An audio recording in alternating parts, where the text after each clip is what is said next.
They RTV app వార్తల్ని క్షణాల్లో చదివే అవకాశం ఉంటుంది. ఒక న్యూస్ పేపర్, ఒక టెలివిజన్ ఛానల్ మీ చేతుల్లో ఎప్పుడూ ఉంటాయి. కార్తీక మాసంలో దీపారాధన చేయడం ద్వారాగా మనకి పరమేశ్వరుడు అనుగ్రహం లభిస్తుంది అని చెప్పి మనకి కార్తీక పురాణంలో కూడా చెప్పబడి ఉన్నది.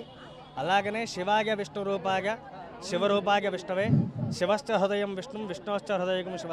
శివుడు వేరు, నారాయణుడు వేరు కాదు, ఇద్దరు ఒకటే. అందుచేత టీటీడీ వారి ఆధ్వర్యంలో శివనామస్మరణ చేస్తూ అలాగనే వెంకటేశ్వర స్వామి వారి నామస్మరణ చేస్తూ మనం ఈ దీపారాధన చేయటం వలన ఎవరైతే భక్తులు దీపారాధన చేస్తారో ఈ సంధ్యా సమయంలో వాళ్ళందరికీ కూడా ఆయురారోగ్య ఐశ్వర్యాలు సిద్ధిస్తాయి అని చెప్పి మనకి కార్తీక పురాణంలో కూడా చెప్పబడి ఉన్నది. వెంకటేశాయ, ఇది ధార్మిక మండలి తరపున చేస్తున్నామండి. ఇది వైజాగ్లో చేయడం ఇది 3వ 4వ మనం కంప్లీట్ చేస్తున్నాం. కానీ ఈసారి మాత్రం చాలా ఘనంగా అయింది. దగ్గర 3000 మంది. మేము 1000 మంది అనుకున్నాం. 1000 మంది అనుకున్నాం కానీ ఈరోజు 3000 మంది వచ్చారు. ప్రసాదాలు కూడా 3000 చేయించాం మేము. చాలా ఘనంగా అయింది, చాలా ఆనందంగా ఉంది.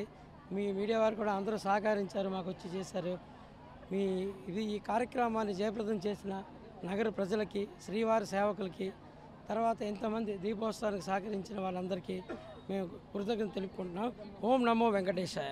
1000 మంది చేత అంటే 1500కి ఇంకా పైనే వచ్చారు. ఈ భక్తకోటి చేత కార్తీక దీపోత్సవం అనేటటువంటి అద్భుతమైనటువంటి భగవద్ అనుగ్రహాన్ని పరిపూర్ణంగా పొందగలిగేటటువంటి భాగ్యాన్ని మా విశాఖ నగరానికి శ్రీ తిరుమల తిరుపతి దేవస్థానం వారు అందజేశారు.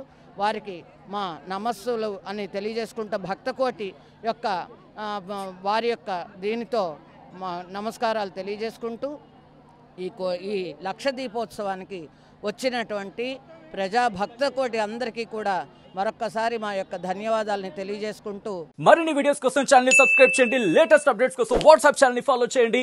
అండ్ లింక్ డిస్క్రిప్షన్ లో ఉంది.